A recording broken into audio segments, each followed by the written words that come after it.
j'en démarre le recording. Normalement, le petit pop-up devrait… Ouais, C'est bon. super. Voilà. Et ben, du coup, on peut peut-être démarrer comme ça. On ne pénalise pas les gens qui sont à temps. C'est ce que j'ai l'habitude de dire. 31. Bon, c'est peut-être un peu cruel. On va encore laisser quelques secondes pour que tout le monde arrive. Habituellement, quand on est dans un local, on ferme la porte et du coup, tout le monde se présente. Je ne sais pas si vous avez déjà constaté ce type d'effet. Mais voilà.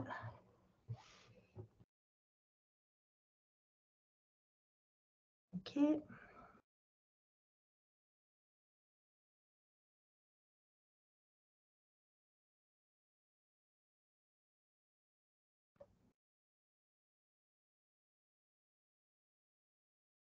Ah, je vois que les gens commencent à revenir. Magnifique. Magnifique.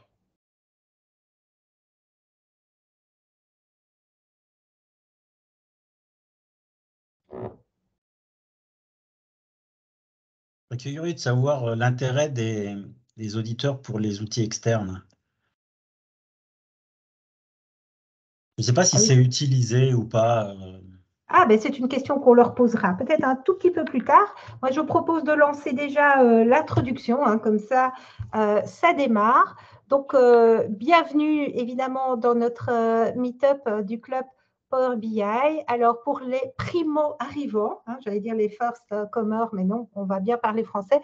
Pour les primo-arrivants, pour qui ce serait leur première participation à un de nos meet-ups, le club Power BI, en fait, c'est plein de villes.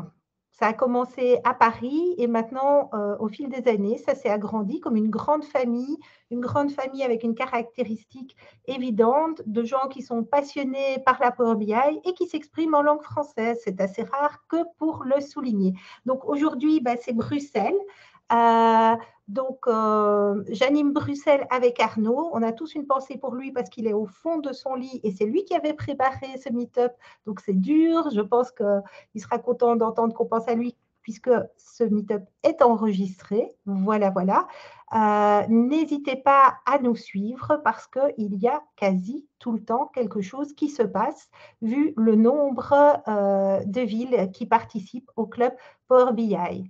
Donc, aujourd'hui, on va parler de quoi? On a le plaisir et la chance d'accueillir Didier Thérien. On va revenir vers lui pour discuter des site tools dans Power BI. Donc, vous allez tout de suite, pour ceux qui ne connaissent pas, découvrir ce que sont ces fameux site tools et pourquoi on mourrait d'envie de vous en parler. Et avant de rentrer dans le vif du sujet, le petit agenda de décembre. Donc, cette semaine, on a ce meet-up-ci. La semaine prochaine, ça se passe à Bordeaux. Et là, c'est en présentiel. Donc, pour les gens qui ont la possibilité de se rendre à Bordeaux, ça va être sur Databricks. Ça va être probablement et certainement passionnant.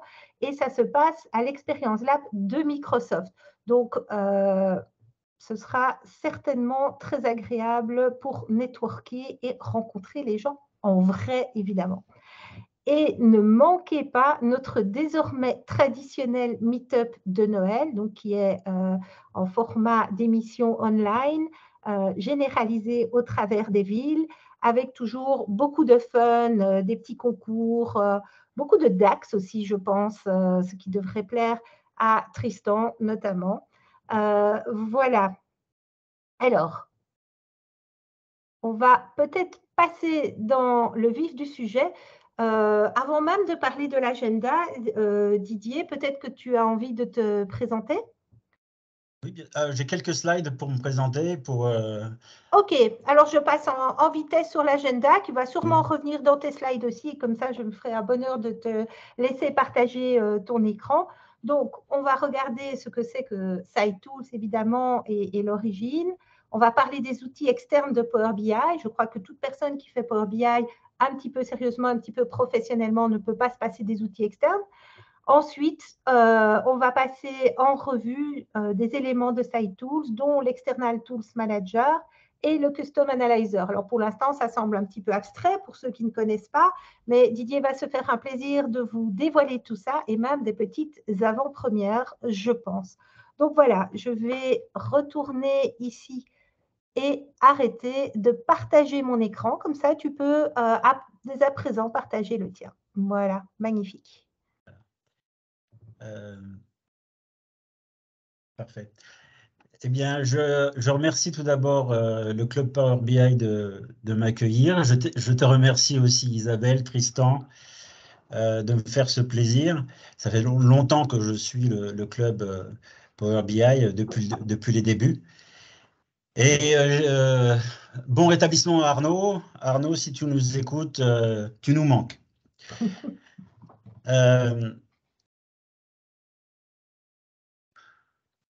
Voilà. Donc, je m'appelle Didier Terrien. Je suis situé dans le nord-est de la France, en dessous du Luxembourg, donc pas loin de la Belgique. Et je suis actuellement responsable de la qualité des données du groupe Trescal, un groupe international leader en métrologie. Bon, ça fait très longtemps que j'utilise bien sûr Excel et dès que j'ai vu apparaître le desktop, je me suis précipité dessus et donc je suis un utilisateur depuis le début du desktop quand il s'appelait encore autrement. Donc j'ai mis quelques liens si vous voulez me contacter. Donc j'ai un site internet, j'ai un site GitHub et j'ai un site LinkedIn. Donc n'hésitez pas à me contacter si vous voulez plus de précision. Le site GitHub étant dédié à SiteTools. Donc, les origines de SiteTools, ça date de 2019. Donc, comme je vous l'ai dit, je suis tombé en amour avec Power BI Desktop dès le début en 2015. Et dès le début, quasiment, j'ai eu besoin de faire des recherches dans les expressions M et DAX. Et évidemment, ce n'est pas possible de le faire dans le desktop. Et donc, je me suis dit, bah, il me faut un outil. Et comme j'avais des compétences en développement, je me suis dit, bah, allons-y, lançons-nous. Donc, dès 2019, j'ai commencé à faire ce développement. C'était l'occasion aussi pour moi de contribuer à la communauté hein, qui m'a beaucoup appris. Vraiment, la communauté est très active et c'est vraiment un enchantement d'apprendre de tous ces personnes, experts ou non, de la communauté. Donc, ça me permettait de participer avec un outil totalement gratuit. Tout est gratuit. Il n'y a pas de publicité dans le site web. Tout est gratuit. Ça me permet aussi d'améliorer mes compétences en Power BI. J'ai beaucoup appris en développant. Et ça m'a permis aussi d'échanger avec des experts de tous les pays. J'avais des compétences en développement en .NET et donc ça me permettait aussi de les exercer et de les améliorer. Donc j'ai débuté le projet en 2019. En 2020, le ruban est apparu et donc j'ai fait apparaître mon outil. Et depuis, il vit sa vie. Je développe des fonctionnalités en fonction de mes besoins ou des besoins qui me sont remontés par des personnes, par des utilisateurs. Et donc, si c'est développé, c'est que c'est utilisé. C'est mon principe. Je développe si c'est utile. Voilà, donc les fonctionnalités de SiteTools. Tout d'abord, il y a une interconnexion entre le Power BI Desktop et Visual Studio Code. Donc, pour ceux qui ne connaissent pas Visual Studio Code, c'est un éditeur qui est à la fois très simple d'utilisation et qui est très puissant. Donc, si on l'utilise de façon simplement éditeur de texte, c'est très très puissant et ça permet d'afficher par exemple des fichiers JSON. Si vous ne connaissez pas les fichiers JSON, ils peuvent apparaître d'une façon beaucoup plus simple à l'écran et ça devient compréhensible. Donc, dans Visual Studio Code, on peut faire des recherches et des comparaisons de fichiers entre eux. Donc, c'était exactement l'outil qu'il me fallait pour la fonctionnalité que je recherchais. Donc, ça a permis de documenter des modèles et des rapports dans des fichiers texte. Ça permet de faire des recherches, des comparaisons de formules DAX et de formules M. On peut aussi faire des sauvegardes et collaborer sur ces fichiers. Donc, la fonctionnalité est en lecture seule à cause des limitations qui sont liées à Power BI Desktop. Mais déjà, avec ça, ça permet de voir toutes vos formules DAX, par exemple, pour tous vos projets. J'ai un répertoire avec toutes mes formules DAX pour tous mes projets. Je peux faire des recherches, des copier-coller, des comparaisons. C'est extrêmement puissant. Ensuite, je ne vais pas vous présenter toutes les fonctionnalités aujourd'hui. Cette fonctionnalité a déjà été présentée dans un blog de 2019 ou 2020, à l'occasion d'un meet-up de Lyon. Et puis Arnaud a fait un blog post récemment à ce sujet-là. Il est excellent, il est très bien fait, j'aurais pas pu mieux faire. Donc vous pouvez aussi le consulter. Si vous voulez une démo sur une des fonctionnalités que je ne vais pas présenter de prime abord, n'hésitez pas à le dire dans le chat. Ensuite, on va pouvoir faire des exports vers Excel, vers des fichiers Excel préformatés. Donc aujourd'hui, vous connaissez probablement le Analyze in Excel, qu'on peut lancer à partir du desktop et qui permet de connecter le modèle de données à un fichier Excel. Mais le fichier est vierge.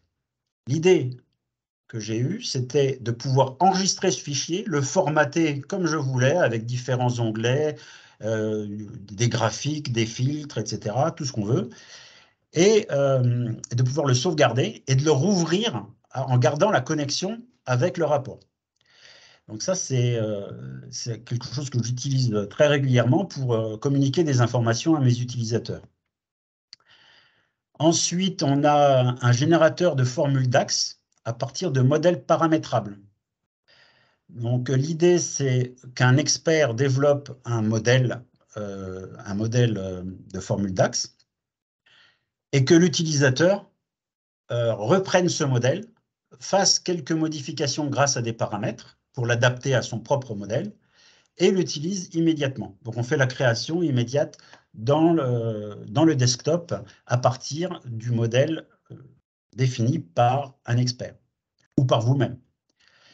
Il est aussi possible de faire des sauvegardes de formules DAX dans un fichier de paramètres. Vous avez X mesures, par exemple, plus un groupe de calcul, un calculation group, plus quelques colonnes calculées, des tables calculées. Vous les sélectionnez, vous les sauvegardez dans un fichier, vous allez dans un autre modèle et vous les réintégrez en quelques clics. Petite question. Oui. Est-ce que du coup, c'est un peu comme si tu avais créé des snippets? C'est ça. C'est ça, mais elles sont paramétrables. Donc, tu vas chercher ta snippet et ta snippet te dit quelle mesure tu veux quelle colonne tu veux utiliser pour l'intégrer dans cette mesure. Et tu sélectionnes ta colonne, ça modifie la snippet, et quand tu as fini ton paramétrage, tu l'importes dans ton desktop. Ah, voilà. Donc, c'est un peu entre le snippet et les quick mesures, si on peut dire. C'est ça, sauf que là, c'est complètement paramétrable et c'est ouvert donc à tout expert, donc c'est très évolutif, tandis que les quick mesures, elles sont un petit peu limitées en quantité et en qualité. Elles sont un peu décriées. Oh oui. Voilà. Et puis donc, si par exemple vous avez un besoin particulier qui est expliqué dans une mesure dans SQL BI, par exemple, ils ont des mesures qui sont parfois très très compliquées et qui ne sont pas faciles à mettre en œuvre. Là, la fonctionnalité va vous aider étape par étape à sélectionner la première colonne avec un commentaire pour vous expliquer. C'est peut-être quelque chose qu'on pourrait montrer un autre jour ou tout à l'heure à la fin si on a le temps. Ensuite, il y a un debugger DAX qui est élémentaire, mais qui apporte déjà pas mal d'aide quand on fait du développement. Ça vous permet, par exemple, d'afficher une table de contexte avec une colonne de mesure de la mesure que vous êtes en train de développer qui se rafraîchit en temps réel. Et donc, on a la mesure et on a éventuellement les variables aussi qu'on a créées dans la formule DAX. Ensuite, on a un outil qui permet de gérer le ruban des outils externes. Donc ça, je vais vous le présenter tout à l'heure. Et donc, la toute nouvelle fonctionnalité qui date d'hier, je l'ai publié exprès pour ce meet-up, c'est la création simplifiée d'outils externes. La punchline, c'est tout le monde peut créer des outils externes à partir d'aujourd'hui. Ensuite, les évolutions en cours, je vais travailler sur les traductions puisque pour mon activité professionnelle, j'ai besoin de communiquer avec différents pays et donc de faire des rapports multilingues. Et je travaille depuis des années sur ce sujet et je veux simplifier au maximum ces traductions qui sont quand même fastidieuses, très fastidieuses même parfois dans Power BI. Je vous ai mis le lien pour télécharger le logiciel. C'est sur un site GitHub. Je ne sais pas s'il faut le présenter.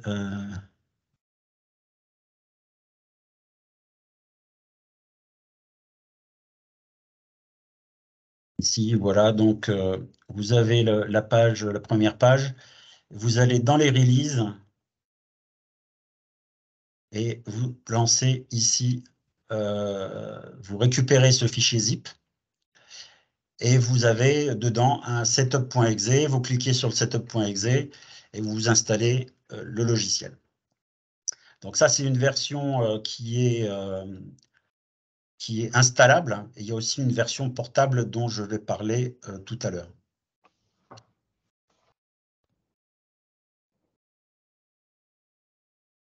Voilà. Des questions jusqu'ici? Non, pour l'instant, il n'y a pas encore de questions, mais j'ai déjà mis le lien vers ton GitHub dans le chat. Donc, si ça tombe, ils sont déjà tous en train de télécharger. J'espère qu'ils continuent à écouter quand même. Et donc, n'hésitez pas à poser des questions dans le chat et je me ferai un plaisir de les insérer au fur et à mesure si elles sont pertinentes, bien sûr. J'ai oublié de vous dire, ici dans le GitHub, vous avez la partie issues et c'est ici que vous pouvez soumettre des bugs. Si vous avez des bugs, vous créez une issue ici et je vous répondrai. Normalement, je réponds très très vite. Ici, si vous avez des nouvelles idées, vous pouvez les développer dans la partie discussion ici.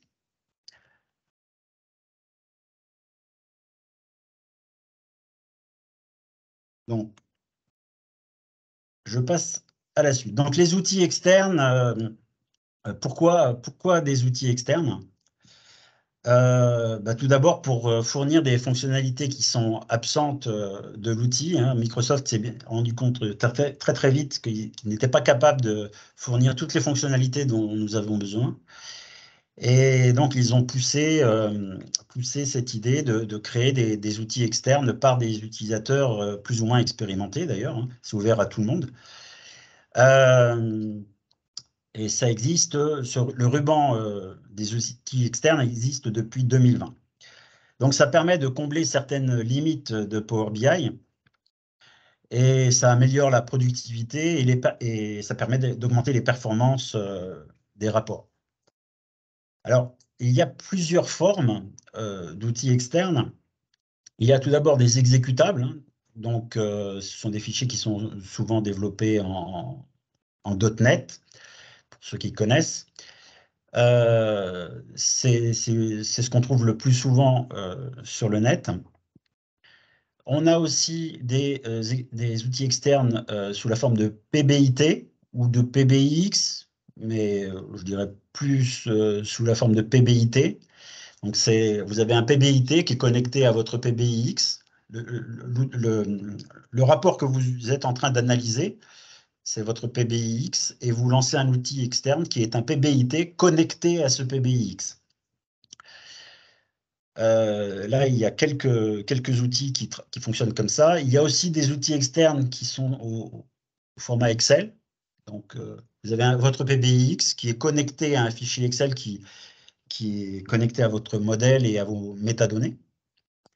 Et il y a aussi des outils externes sous la forme de PowerShell, de scripts PowerShell, qui sont des outils d'administration, je dirais. D'ailleurs, tout le monde n'a pas accès aux fonctions PowerShell. Il y a des entreprises qui bloquent l'accès à PowerShell parce que ça permet de faire des choses un peu dangereuses. Donc, ce n'est pas quelque chose que je recommande. Personnellement, moi, je préfère l'exécutable, le PBIT, l'Excel. Il y a deux modes d'installation. Donc, soit il faut passer par une installation, donc c'est un setup.exe en général qu'on lance et qui installe, qui fait tout le nécessaire dans votre système pour installer des fichiers à droite, à gauche, éventuellement modifier la base de registre. Et comme certaines entreprises ne sont pas très chaudes pour laisser les gens installer des logiciels sur son PC, parfois c'est bloqué. Donc, quand c'est bloqué, il y a des versions portables. Les outils externes portables vous permettent de placer le logiciel sur une clé USB, par exemple, ou sur un lecteur réseau, ou simplement déposer des fichiers sur votre bureau. Et vous lancez un exécutable, un .exe, à partir de la clé USB, par exemple. Et ça va très bien fonctionner sans installation. Donc j'entends souvent que je ne peux pas utiliser les outils externes parce que je ne peux pas installer de logiciel. Bien, pensez toujours que beaucoup d'outils externes sont sous la forme de fichiers portables. Par exemple, DAX Studio, Tabular Editor sont portables. Vous avez la possibilité de les mettre sur les clés USB. Ou les envoyer par mail, par exemple, si votre administrateur le permet. Donc, SciTools existe aussi au format portable et vous pouvez trouver la version portable dans BusinessOps. Donc, BusinessOps, c'est une collection d'outils externes qui est regroupée par Power BI Tips. Je vous ai mis le lien. Et là, vous allez trouver énormément d'outils qui sont disponibles et validés par eux. Donc, vous avez tous les outils qui sont dans BusinessOps sont portables. Par contre, vous devez installer BusinessOps. Donc, je vous recommande d'aller faire un tour sur leur site internet, parce qu'il y a plein d'idées, il y a plein de petits outils, y compris BusinessOps.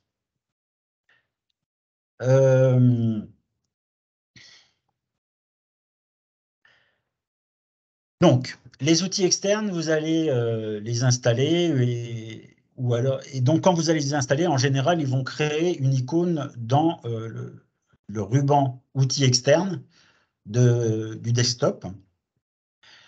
Et si vous ne pouvez pas, si vous ne faites pas d'installation, il est aussi possible de créer vous-même vos fichiers qui vont permettre de faire apparaître cette icône dans le desktop. Alors, ce sont des fichiers JSON, donc c'est des fichiers un petit peu particuliers, avec un format particulier, qui est assez simple, mais qui reste quand même un peu rébarbatif, je dirais, parce qu'il faut faire des opérations, il faut respecter quelques règles.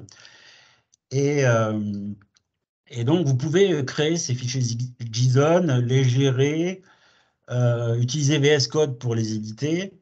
C'est un peu plus simple, mais ça reste quand même assez rébarbatif. Je ne sais pas si certains d'entre vous ont déjà essayé.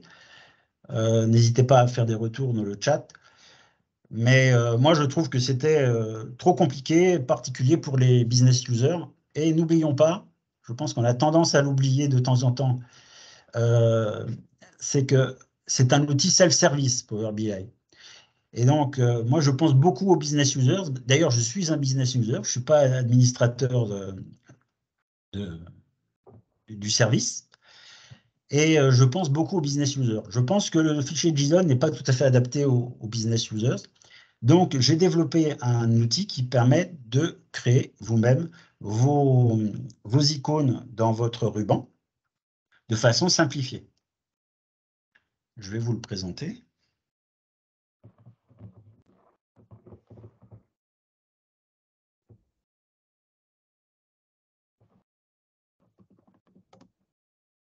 Voilà, donc je vais lancer, je suis dans le ruban outils externes et je vais lancer Power BI Site Tools.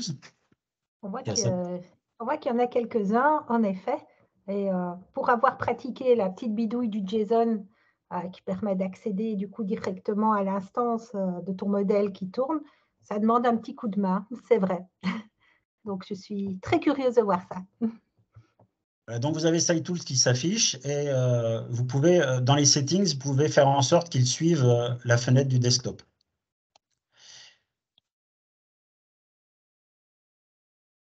Donc, vous avez un menu qui est assez simple avec les différentes fonctionnalités. Et puis ici, vous avez l'External Tools Manager. Et là, vous voyez l'ensemble des icônes que j'ai paramétrées. Y compris ici, vous voyez, il y a des séparateurs. Donc, il y a une fonctionnalité une fonctionnalité exclusive qui vient de James Bartlett, avec qui j'ai coopéré pour créer ces séparateurs. C'est une bidouille un peu Sioux, et ça permet de les séparer, donc c'est sympa. Donc, vous pouvez créer vos séparateurs ici, puis vous pouvez gérer vos différents outils externes. Vous pouvez faire des modifications et puis les enregistrer. Bon, mais ça, il y a encore plus simple. Vous voulez créer une nouvelle icône, vous cliquez sur Wizard, et là, vous avez étape par étape les champs qu'il faut remplir. Donc, vous saisissez un nom du fichier, c'est le nom qui va apparaître ici. Vous saisissez non, excusez-moi. Vous saisissez le nom du fichier.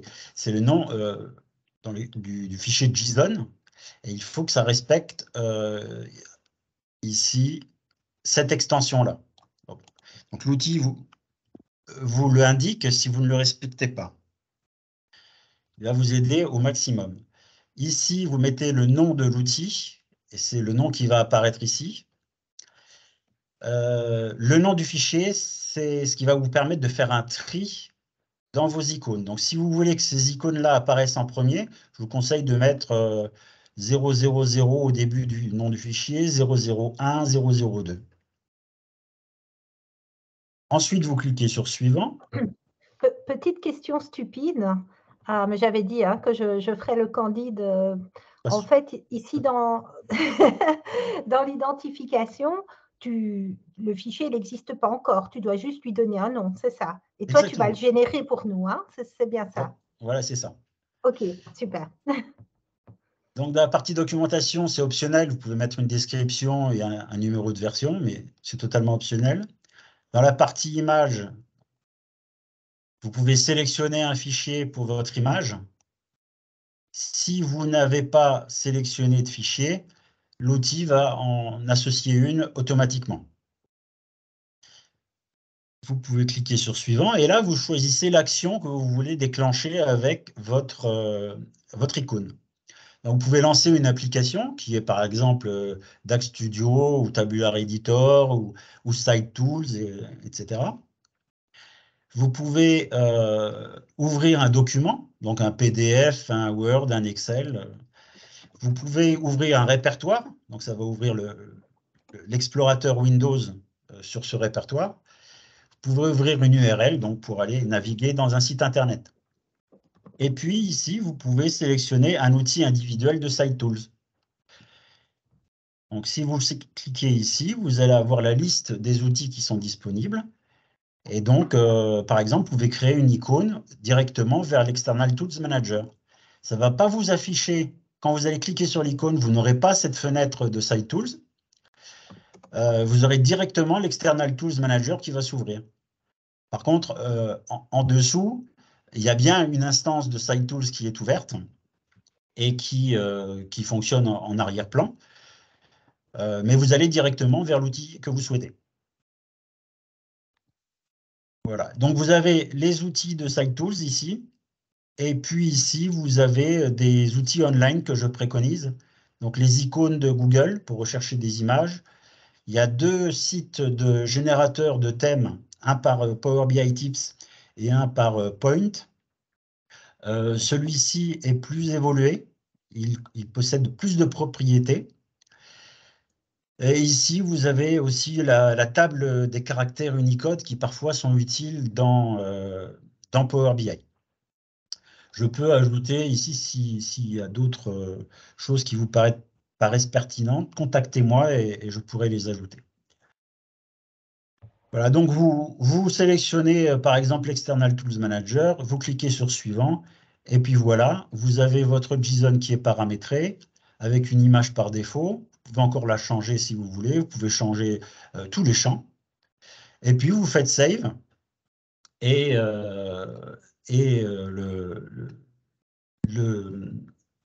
l'outil est sauvegardé avec ce nom de fichier. Donc, vous voyez, moi j'ai bien respecté de mettre des numéros, ça me permet d'ordonner comme je veux.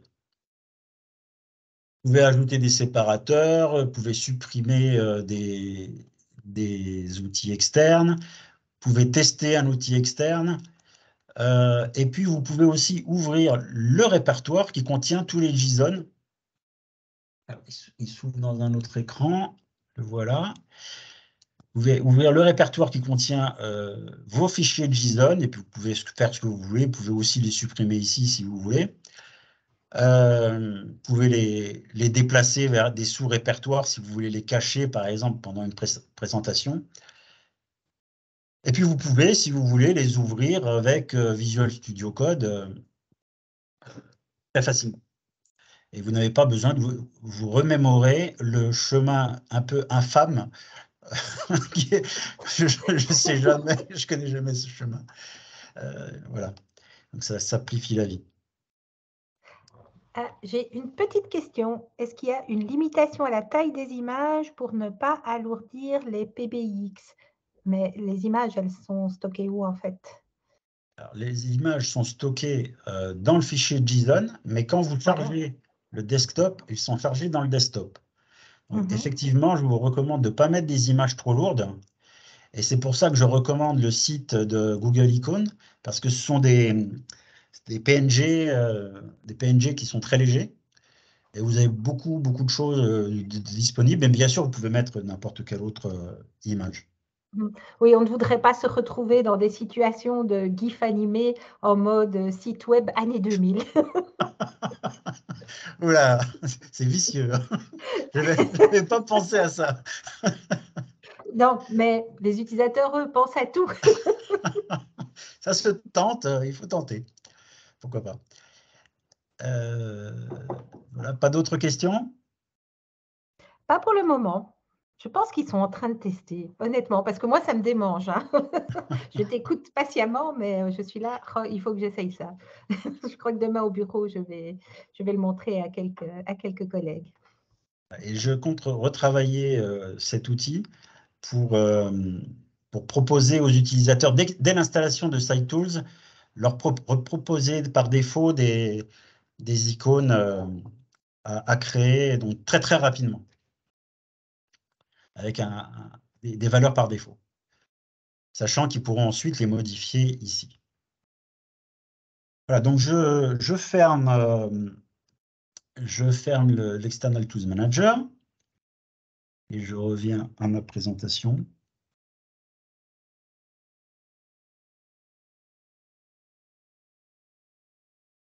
Alors, donc les outils externes, c'est sympa d'utiliser les outils des autres, hein, mais on a toujours besoin on a toujours des idées. Enfin, moi, personnellement, j'ai beaucoup d'idées pour avoir d'autres outils qui correspondent plus à mon besoin. Donc, je me suis dit, on peut créer avec des exécutables avec des PBIT, avec des Excel, avec du PowerShell, mais c'est quand même, tout ça, c'est quand même un petit peu tortueux parfois. Je ne sais pas si vous avez essayé de connecter un PBIT à un PBX, mais parfois vous avez des fenêtres très rébarbatives qui s'affichent. Il faut faire une multitude de clics pour accéder au résultat final.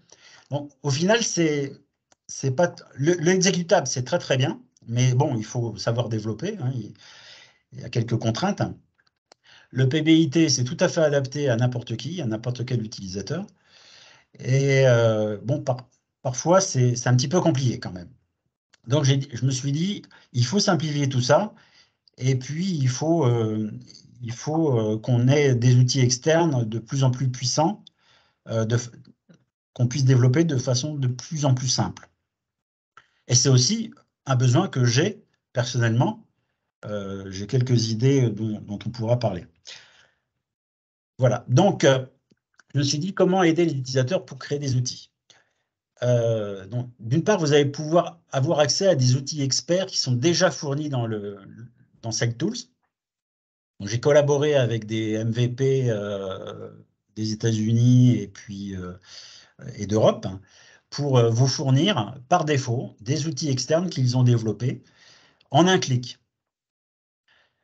Vous allez pouvoir modifier des exemples.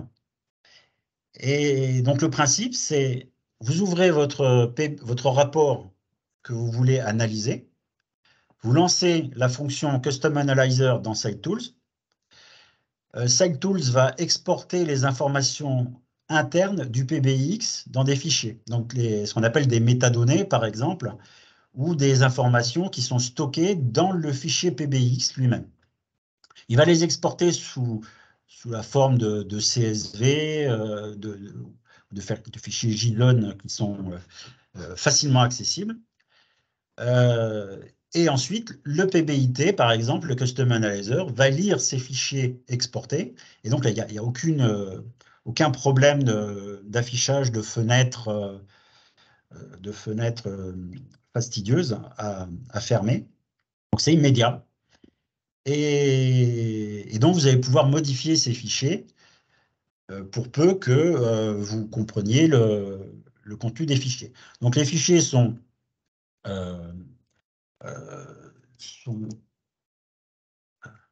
parfois très très simples et parfois un peu plus compliqués.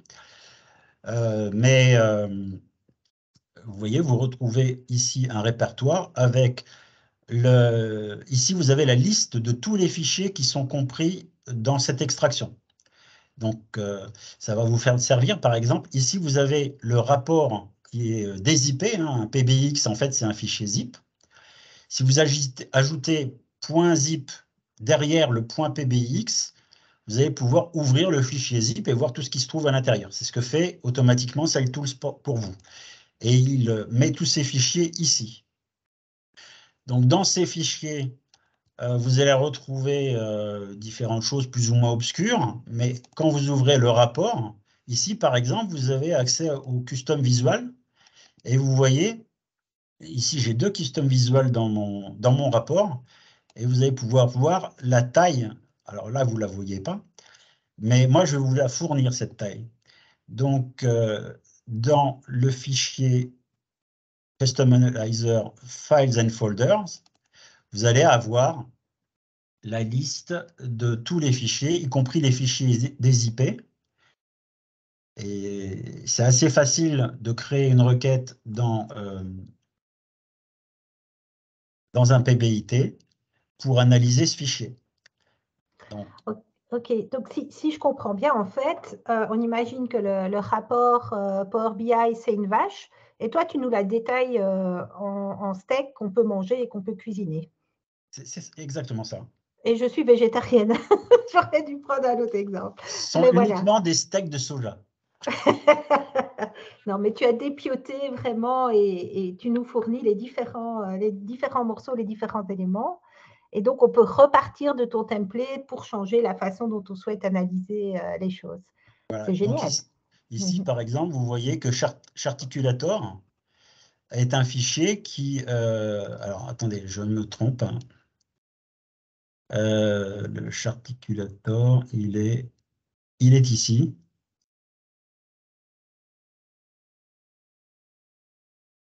C'est juste... Ah oui.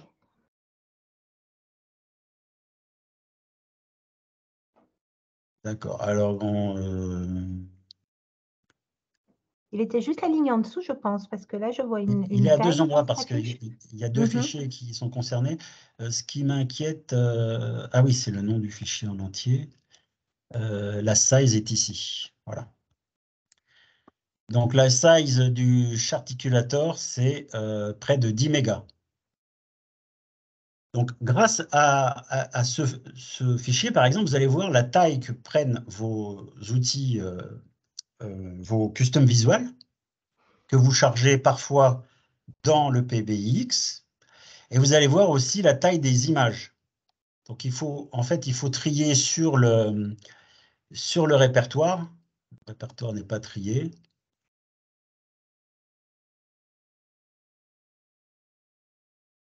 Voilà, vous avez ici le rapport des IP. Et vous voyez que vous avez des fichiers images, vous avez des fichiers de custom visual qui vont vous prendre plus ou moins de place dans votre rapport. Et je vous conseille de le faire sur vos rapports parce que c'est très facile d'injecter un background, une image de fond, ce qui est conseillé plutôt que de multiplier les visuels. Mais ça prend parfois beaucoup de place si on ne fait pas attention. Donc là, ça vous permet d'analyser très rapidement la taille de ces fichiers. Voilà. Ça tombe à pic parce que Guillaume avait écrit dans le chat 1 méga, c'est 1 méga. Et effectivement, on sait à quel point c'est critique, surtout quand on travaille pas en capacity premium. Et même quand on travaille en capacity premium, de toute façon, l'espace reste compté. Donc, c'est vraiment super utile de pouvoir avoir cette vision-là. Voilà. Donc, ils sont ici, en fait. Voilà. Donc, ça, c'est un des fichiers. Mais vous en avez beaucoup d'autres. Vous avez, par exemple, ici quelques infos que je fournis et que vous n'avez pas le moyen de le trouver autrement. Donc, c'est aussi un CSV. C'est assez élémentaire, mais ça peut être parfois utile. Quelle est la taille de votre PBX, par exemple? Je suppose que vous ne la connaissez pas, hein. Il faut aller voir dans l'explorateur pour voir la taille du PBX. Ben, ici, vous avez la taille de votre PBX. Vous avez pour les experts, vous avez le port de connexion, le nom du fichier avec son répertoire, ce qui n'est pas accessible sinon par les moyens habituels de connexion des outils, des outils externes. Et vous avez voilà, quelques informations qui peuvent être utiles. Vous avez aussi des informations qui viennent de PBI Tools. C'est un autre outil externe qui permet de décompiler des fichiers PBX et de les recompiler. Je vous invite à faire un tour sur leur site parce que c'est un super outil, c'est extrêmement puissant et je l'utilise. Donc ici, il va vous fournir plein d'infos, y compris par exemple la version du desktop actuellement en ligne, en téléchargement. Donc, je ne sais plus où exactement ici. Elle est ici, la version. Vous avez la version qui est donc en téléchargement. Sa date et le fichier. Et puis, vous avez aussi donc, la version en cours de votre session. Voilà, donc la version que vous utilisez, elle est ici. Et la version qui est disponible au téléchargement, elle est là. Petite question, tu disais que là, ils ouvrent et puis ils referment en fait. Donc, tu veux dire qu'ils vont aller modifier des éléments et puis remettre ça ensemble, refaire la vache?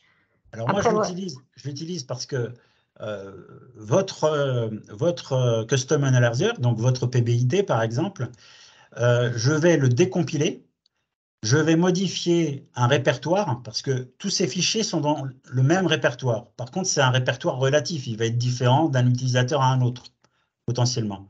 Donc, je suis obligé, quand vous diffusez votre PBIT, moi, je vais être obligé de lui injecter le répertoire de l'utilisateur.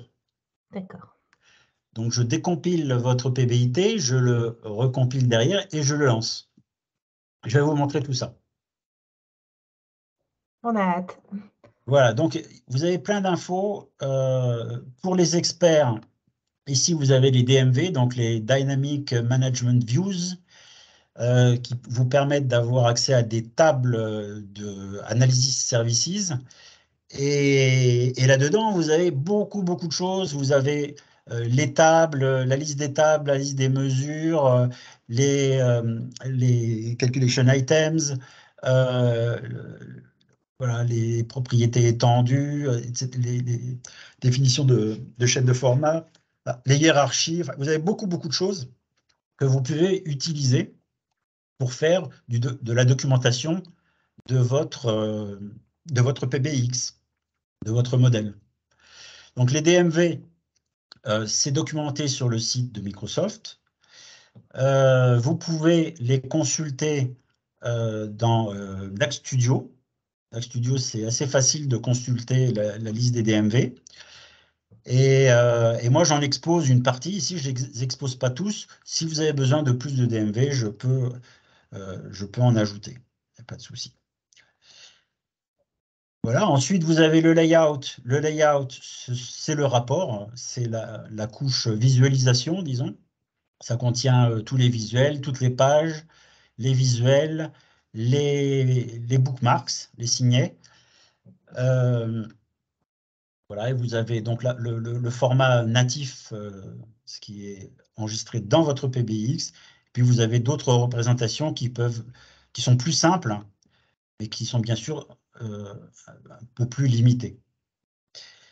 Donc si j'ouvre par exemple celui-là, eh bien vous allez voir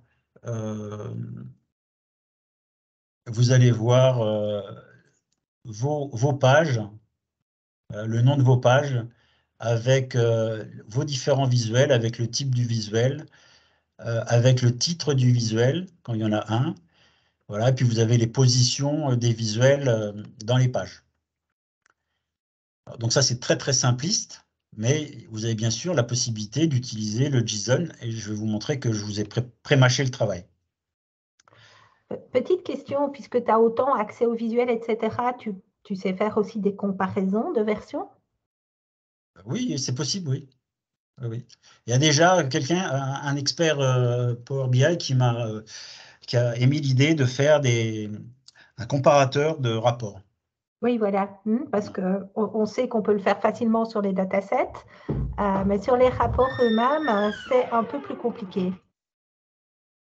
Alors, le Custom Analyzer est tout à fait capable de comparer des fichiers.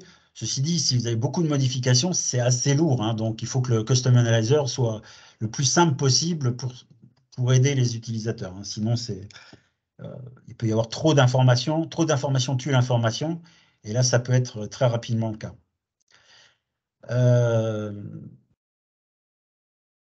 Voilà, et puis ici, vous avez le modèle avec le modèle.bim. Donc là, c'est un fichier JSON qui contient tout votre modèle que vous pouvez utiliser, mais qui est bon, assez lourd, hein.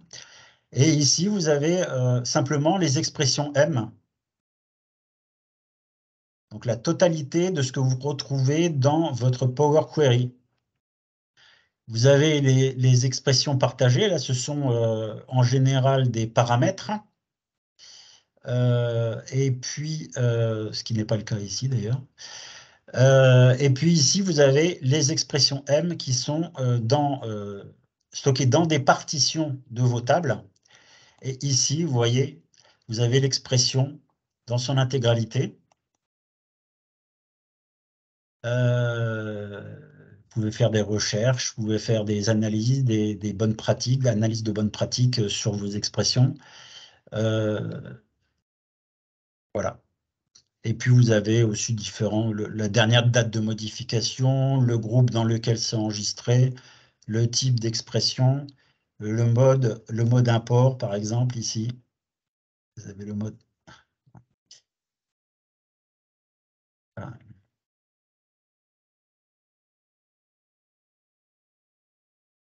Voilà.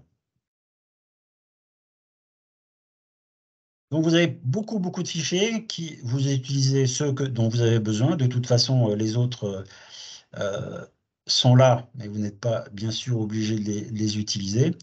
Et d'autres les utiliseront pour vous. Si d'autres personnes font des custom analyzers, ils vont utiliser ces fichiers et pour vous, ce sera transparent. Vous aurez juste l'accès au PBIT, comme je vais vous montrer tout de suite. Je vois qu'il est déjà 19h20. On a jusqu'à quelle heure, Isabelle?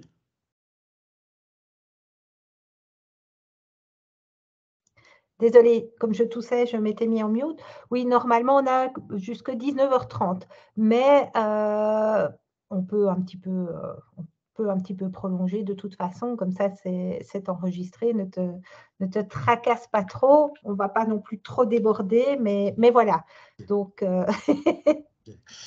Donc, je vais aller vite. Donc, j'ai travaillé avec des MVP, comme je vous l'ai dit. Donc, j'ai travaillé avec Imke Feldman, qui a un Power BI Cleaner qui permet d'identifier les colonnes et les mesures qui ne sont pas utilisées dans un rapport. C'est un outil fantastique qui est très, très puissant. Et donc, vous pouvez le lancer directement à partir d'ici. Vous cliquez ici. Je ne vais pas vous faire la démo parce que du coup, on n'a pas le temps. Mais vous lancez ici, vous sélectionnez la version que vous voulez utiliser, vous lancez Process et ça vous ouvre le Custom Analyzer connecté directement à votre PBX. Je vous incite fortement à aller voir cet outil. Et ensuite, vous pourrez aussi supprimer des mesures dans cet outil, dans cette fenêtre. Vous pourrez supprimer directement des mesures à partir de cette fenêtre. Ça mérite une présentation à part entière d'1 heure, le Power BI Cleaner. C'est un outil vraiment exceptionnel. Vous avez aussi un outil qui a été développé par Chris Wagner, qui permet d'avoir des métriques assez avancées sur votre rapport. Et ici, vous avez le Custom Analyzer. Donc, quand vous lancez le Custom Analyzer, vous avez ici une sélection du Custom Analyzer. Vous choisissez le Custom Analyzer. Ça peut être un PBIT, ça peut être aussi un fichier avec macro, fichier Excel avec macro. On va sélectionner l'exemple qui sera fourni par défaut. Ici, vous avez un répertoire. Vous avez accès au répertoire où est stocké le Custom Analyzer. Vous pouvez en rajouter d'autres. Ils apparaîtront dans la liste. Donc, si un collègue vous fournit un Custom Analyzer, vous pouvez l'ajouter comme ceci. Donc, vous lancez le Custom Analyzer et voilà. Donc, j'appelle PBI Tools. Il fait ses différentes extractions et ses compilations pour vous sans que vous ayez à vous en occuper. Et ici, vous voyez, on crée tous les fichiers. SciTools crée tous les fichiers. Et ensuite, il va ouvrir votre PBIT. Là, il est en train de s'ouvrir. Ça met un certain temps et ça peut être un peu plus long avec Teams. Mais tout est fait en un clic, donc vous pouvez même vous concentrer sur autre chose en attendant. Et il va rafraîchir le fichier automatiquement. Vous n'aurez plus qu'à exploiter les données qui vous sont fournies.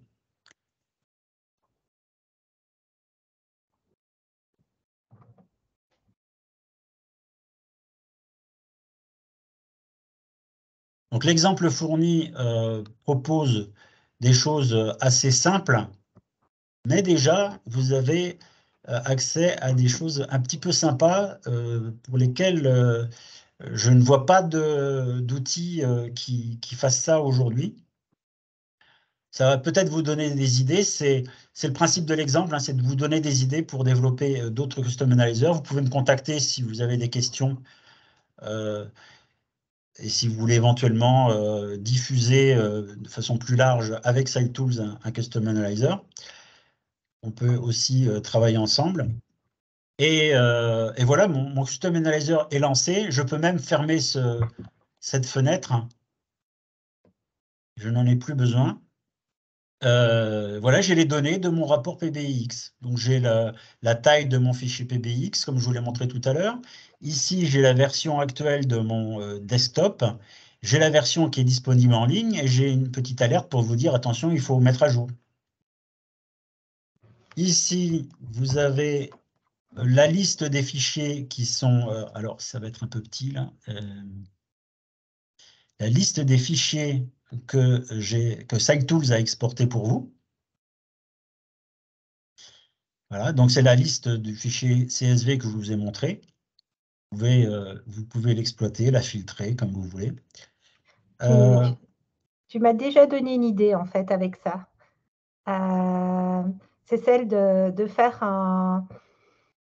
un outil qui permet de valider ou non avant de mettre en production. Donc, pas nécessairement de tout analyser, mais de vraiment, parce qu'on a dans Tabular Editor, on a les best practices. Je pense qu'elles sont aussi peut-être dans DAX Studio, mais en tout cas, on a la possible, non, elles ne sont pas, hein, c'est dans Tabular Editor. On a des best practices, mais c'est uniquement sur le dataset. Tandis qu'avec ceci, on pourrait valider une série de points et dire, OK, maintenant, ce rapport, il est OK, il est bon pour être déployé dans le service ou quoi. Donc, ouais, ça, je sens qu'on va encore se parler. C'est exactement pour ça que je l'ai fait. Hein. C'est parce que on ouais. récupère des rapports qui ont été développés par quelqu'un d'autre ou par soi-même, mais il y a 5 ans, et il y a 5 ans, moi, j'étais quelqu'un d'autre quand je développais des rapports et je faisais beaucoup d'erreurs. Et donc, en quelques clics, on peut avoir des métriques. Par exemple, ici, vous avez la liste des tables, donc vous avez la liste de vos mesures. Vous avez les colonnes calculées. On sait que ce n'est pas une très bonne idée de faire des colonnes calculées. Mais là, moi, au début, je créais des colonnes calculées. Et donc, vous pouvez vous mettre un petit métrique en haut pour dire, attention, votre rapport, il a déjà 150 colonnes calculées. Il y a peut-être quelque chose à faire sur le modèle. Et donc, les best practices, c'est vraiment quelque chose sur lequel je veux travailler, en collaboration, hein, bien sûr. Et donc là, vous avez les expressions, vous avez si l'information est cachée ou pas, vous avez le nom de la mesure ou de la colonne calculée, de la table, etc. Donc, c'est pré-mâché, mais bien sûr, vous pouvez rajouter, supprimer et faire tout ce que vous voulez. Ici, vous avez la liste des visuels. Vous avez la liste de vos pages. Là, voilà, j'ai 7 pages et j'ai 15 visuels. Voilà. C'est encore raisonnable parce qu'effectivement, le nombre de visuels par page, c'est quelque chose de tout à fait inquiétant parfois. Donc, voilà. Donc vous triez, vous triez ici par quantité. Et puis, vous avez le nombre de visuels le plus élevé par page. Et donc, vous savez qu'il y a un travail à faire sur certaines pages en quelques clics. Voilà. Et ensuite, vous avez accès aux signets, les bookmarks. Donc là, je vous ai pré-mâché le travail parce qu'il faut analyser le layout, le fichier layout, qui est un petit peu complexe. Et j'ai travaillé avec Reed Evans, qui est un MVP des US.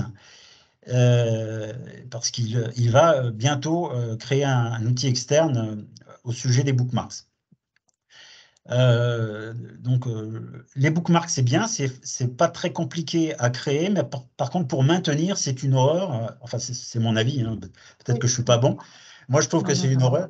Donc, au moins avoir la liste des bookmarks par page, c'est intéressant. Lui, personnellement, il m'a montré un rapport, il y avait 153 bookmarks sur une seule page, par exemple. Donc, à cause des copier-coller, le client avait fait des copier-coller. Voilà. Donc, c'est bon à savoir dès qu'on a accès au rapport pour dire au client, attention, là, vous avez un souci. Moi, je ne suis pas sûr de pouvoir maintenir votre rapport. C'est clair, c'est clair. Voilà, donc là, ce sont quelques idées, mais là, je vous ai fourni plein de fichiers et je peux en fournir d'autres en cas de besoin. N'hésitez pas à me contacter. Et vous allez pouvoir faire des choses très, très sympas. Il suffit de modifier le rapport exemple, par exemple. Ensuite, vous faites File, Export, Template. Et on le met dans le répertoire. Voilà, vous le mettez dans le répertoire qui va bien. Vous le renommez. Surtout, il faut le renommer parce que je vais écraser l'exemple à chaque fois que vous ouvrez le SciTools. Pour que le fichier exemple reste toujours le même, je vais l'écraser. Donc, il faut le renommer impérativement. Et voilà, vous avez votre Custom Analyzer. Ensuite, vous pouvez diffuser ce PBIT à n'importe qui a SideTools. Il va aller le placer dans le répertoire auquel il a accès ici directement, et il a accès au Custom Analyzer. Tiens, c'est une question que je me posais par rapport à tes side tools, mais bon, c'est une question en fait qui est plus générale au niveau des external tools et que je me suis jamais posée. C'est, tu disais, tiens, les end users, ils ont aussi besoin d'utiliser ces outils externes, mais du coup, si on leur distribue le Power BI Desktop, est-ce qu'on sait inclure ça dans la distribution du Power BI Desktop ou j'ai Il y a jamais plus, pensé à packager, tu vois, le tout. c'est pas très, c'est une bonne idée d'abord, mais c'est pas très compliqué à mettre en œuvre déjà aujourd'hui. Mhm. Ça pourrait être simplifié, mais aujourd'hui déjà, il a le desktop, il va ici, il ouvre le répertoire, et toi, tu peux lui fournir la liste des JSON à coller dans ce répertoire, et c'est fini. Mhm. Oui.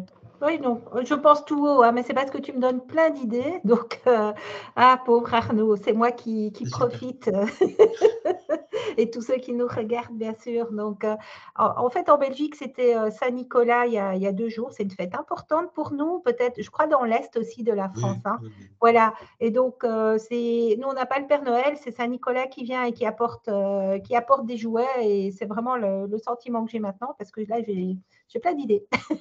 Donc, ça marche, ton approche. N'hésite pas à me contacter hein, si tu veux plus d'infos, si tu veux éventuellement collaborer, soit avec moi, soit avec des gens des US, hein, parce que je commence à collecter déjà des idées de différents MVP ou de non-MVP.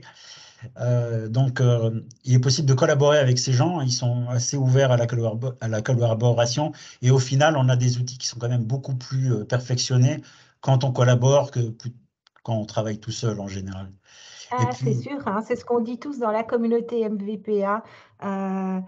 C'est sharing is caring ou je ne sais plus, enfin un truc dans ce goût-là. Mais voilà. voilà, donc quelques idées rapides de Analyzer. C'est des outils pour documenter les rapports, hein, bien sûr.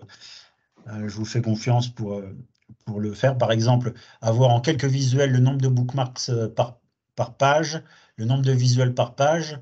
Dans une seule une page, ici, on pourrait regrouper quelques métriques importantes pour l'analyse du rapport. Et immédiatement, on pourrait se dire, ah bah, celui-là, je peux le maintenir, ou celui-là, vaut mieux le refaire à partir de zéro. On aurait la possibilité d'avoir le lineage des queries. Donc, en français, c'est comment, je sais pas comment La le dire en français. traçabilité, peut-être la traçabilité des requêtes. Hein. Voilà, l'enchaînement des Mhm. requêtes entre elles, ce qu'on n'a pas aujourd'hui, ou ce qu'on a, mais ça marche pas très très bien. Les meilleures pratiques de modélisation ou de visualisation, tu en as parlé, et il y a vraiment un gros besoin là-dessus, je pense. Mhm. On pourrait aussi faire analyser euh, le JSON et faire le contrôle de l'alignement des visuels. Je sais qu'il y a des gens qui veulent que tout soit parfaitement aligné. Hmm. Et donc, on peut faire une analyse assez simple sur les coordonnées des visuels euh, pour contrôler que l'alignement n'est pas exagéré. Mais on peut faire Je- plein de choses. Mhm. On a accès à tout, donc on peut faire Mhm. énormément de Mhm. choses. Voilà. Donc,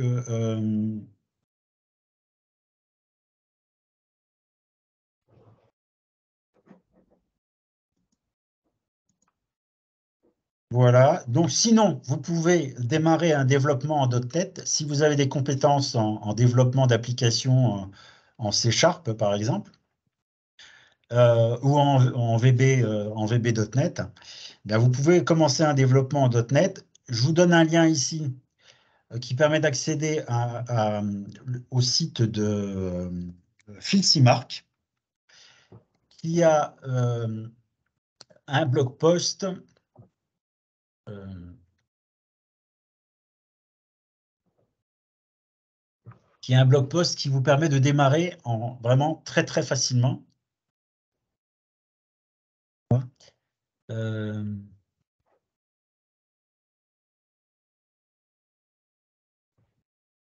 C'est pas ça. Ici, c'est la page du Custom Analyzer. Vous avez bien sûr une page avec les captures d'écran hein, pour vous expliquer comment progresser. Vous avez ici, non, c'est pas là. Ici, vous avez le site de Phil Simard, qui est un expert. Il travaille chez Microsoft. Et ici, en quelques clics, il vous explique comment démarrer un développement dans Visual Studio Code en C#. Donc, si vous avez des compétences en C#, vous pouvez vous lancer là-dedans. Ceci dit, derrière, il y a beaucoup de développement hein, sur la publication, la compilation du projet, la publication, tout ça. C'est pas toujours très simple, mais ça vaut la peine si vous voulez vous lancer là-dedans. Et ça vaut la peine de commencer par ce site web. Voilà, je pense que j'ai terminé. J'avais prévu une page questions-réponses. Vous avez aussi la possibilité de soumettre vos idées dans le GitHub de SciTools. Est-ce qu'on a des questions? Alors, j'essaye de voir. Donc, dans le chat, oui, les gens doivent partir malheureusement à cause de l'heure. Donc, mais si vous avez des questions, n'hésitez pas à… Voilà, je vois beaucoup d'enthousiasme en tout cas. Mais je ne vois pas de questions en particulier. Je pense qu'à ce stade-ci, on a juste tous envie d'essayer. Et il faudra faire un suivi. Ça, c'est vraiment, vraiment indispensable. Alors, surtout si vous êtes bloqué, si vous avez un bug, hein, il est encore possible qu'il y ait des bugs. J'ai beaucoup testé, mais je ne peux pas tester sur toutes les configurations. Si vous avez des bugs, surtout remontez-les moi. Je réponds à tout le monde et assez rapidement. Et puis, je fais des évolutions aussi le plus vite possible. C'est vraiment la magie de la communauté ici qui opère hein, avec ces solutions open source qui sont là. Donc, quelque part, c'est notre cadeau de Noël. Voilà, on va le dire ainsi. Je crois qu'il ne faut vraiment pas hésiter à explorer ces outils. Je suis sûre que comme moi, vous sentez tout le potentiel. Je sais que quand Arnaud m'en parlait, il y avait des étoiles dans les yeux et maintenant, je vois bien pourquoi. Et on n'a vu qu'une petite partie de SciTools, en fait. Hein. Donc, là, franchement, peut-être qu'on devra refaire quelque chose et continuer à étendre notre sujet sur les extensions, je ne sais pas. Mais voilà. Alors, je vous remercie tous. Je vais clôturer ici puisqu'il est l'heure. Donc, je vais arrêter le recording et comme ça, on pourra passer en mode plus détendu. Au revoir et Merci à merci à tous. tous.